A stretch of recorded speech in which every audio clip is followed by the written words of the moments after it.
Halo anak ibu semuanya, ketemu lagi dengan ibu. Selalu pesan ibu, selalu ibu ingatkan, walaupun kamu di rumah saja, tetap semangat untuk belajar, tetap selalu jaga kebersihan, tetap selalu jaga kesehatan, dan semoga kamu dan keluarga selalu diberi kesehatan.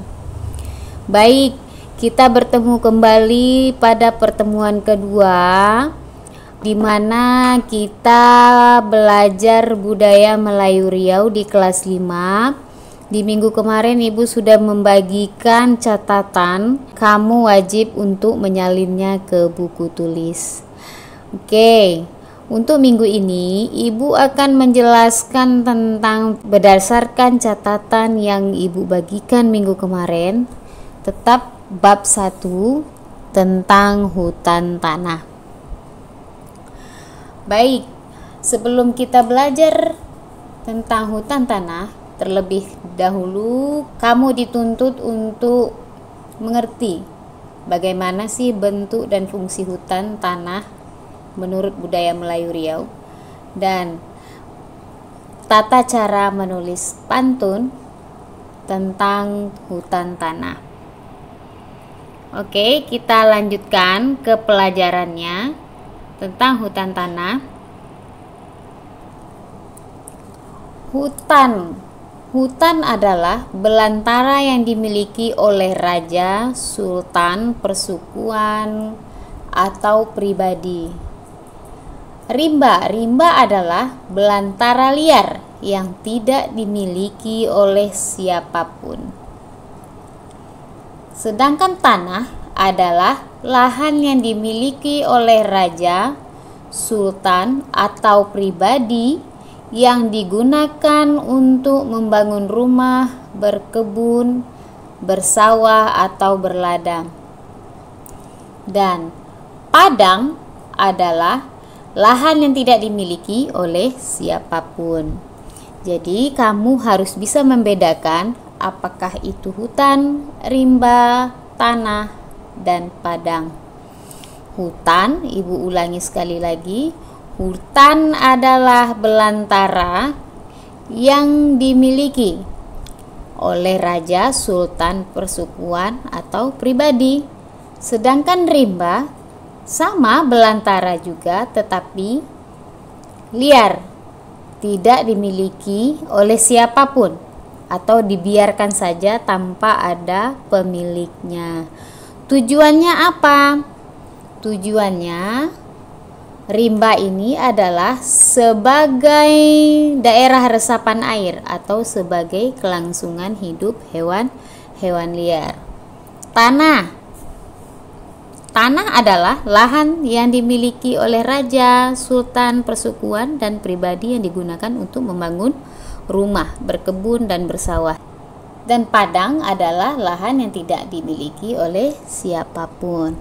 Jadi sekali lagi kamu harus bisa membedakan yang mana hutan, rimba, tanah, dan padang. Hutan tanah adalah simbol dari hak milik seseorang. Jadi hutan tanah itu dimiliki oleh seseorang, bisa raja, bisa sultan, bisa persukuan, atau pribadi yang digunakan atau dimanfaatkan untuk membangun, berkebun, atau berladang.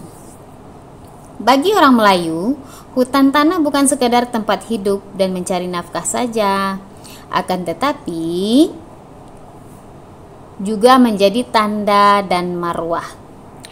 Ada dalam sebuah ungkapan Melayu menyatakan tentang hutan tanah, yaitu di dalam hutan banyak contoh teladan, di dalam rimba banyaklah tuah, di dalam belantara banyaklah faedah.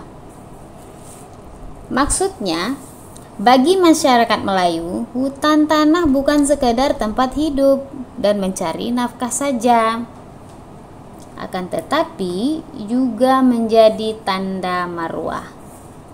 Masyarakat Melayu apabila masyarakat suku atau puak tidak memiliki hutan tanah, maka mereka dapat disamakan dengan hewan liar karena tidak memiliki tuah dan marwah serta tidak mempunyai tanggung jawab terhadap anak cucunya.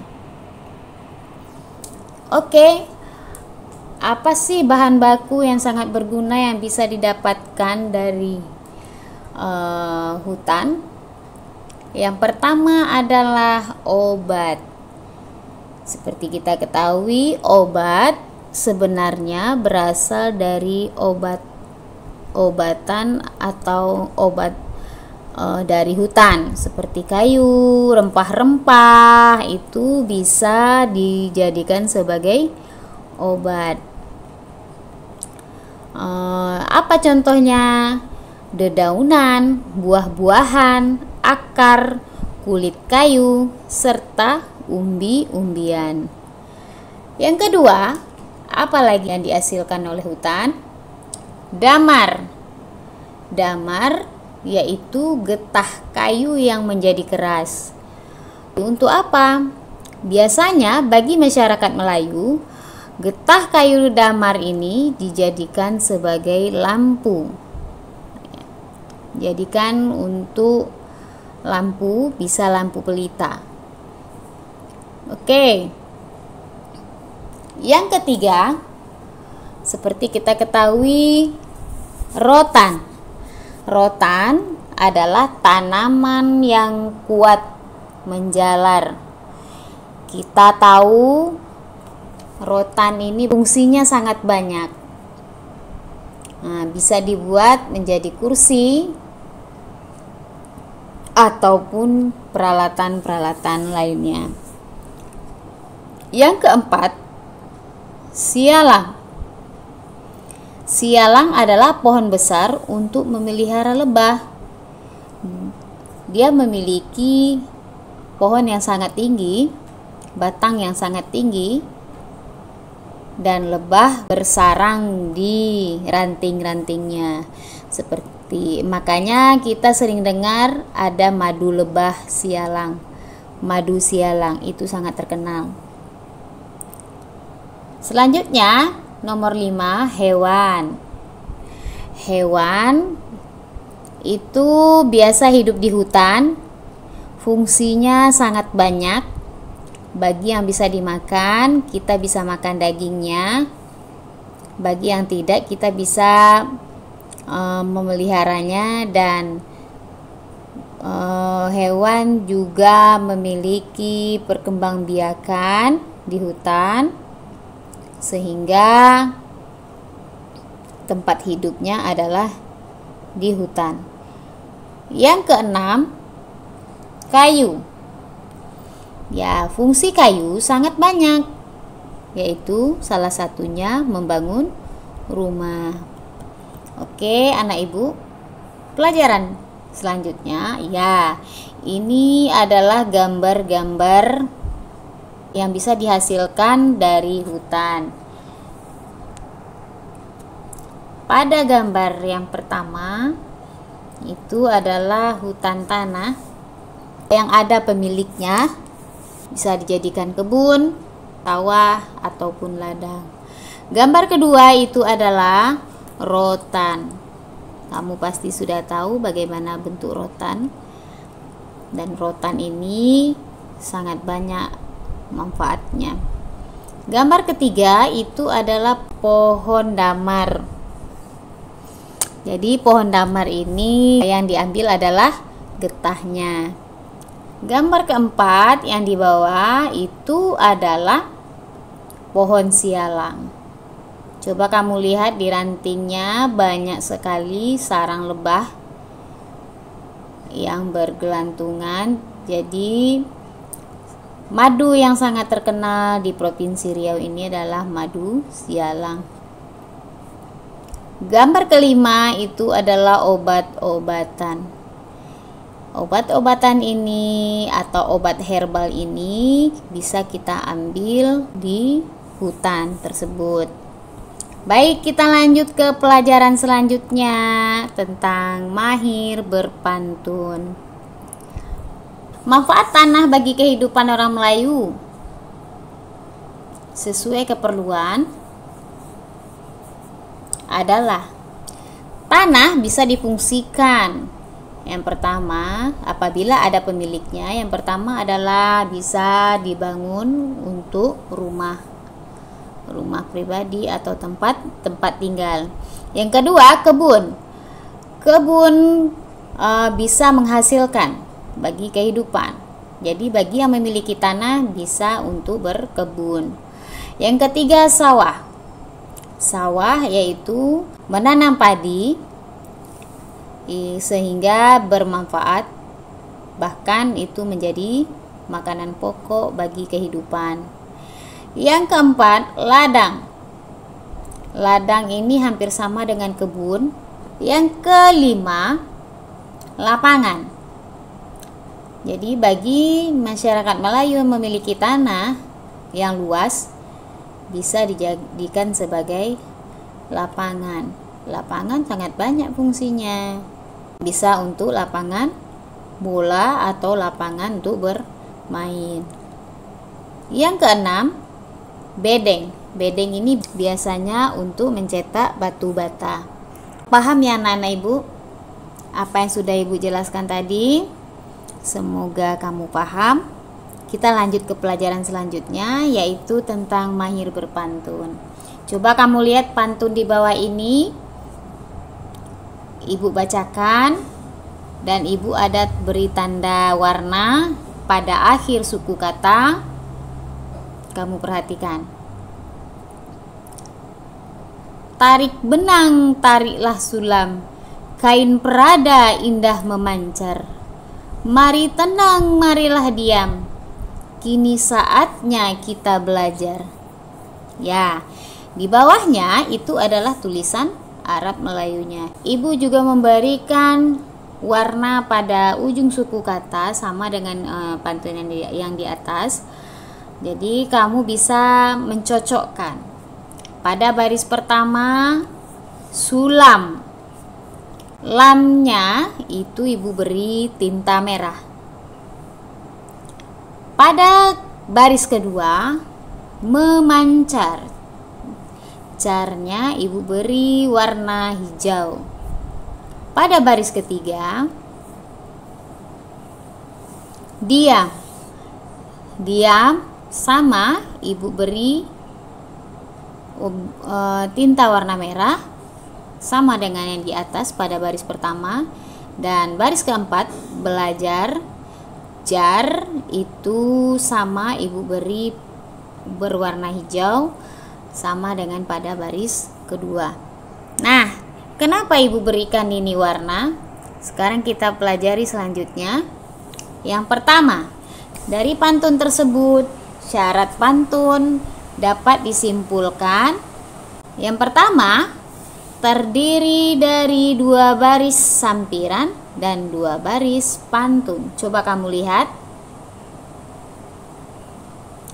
Pada baris pertama dan kedua itu adalah sampiran.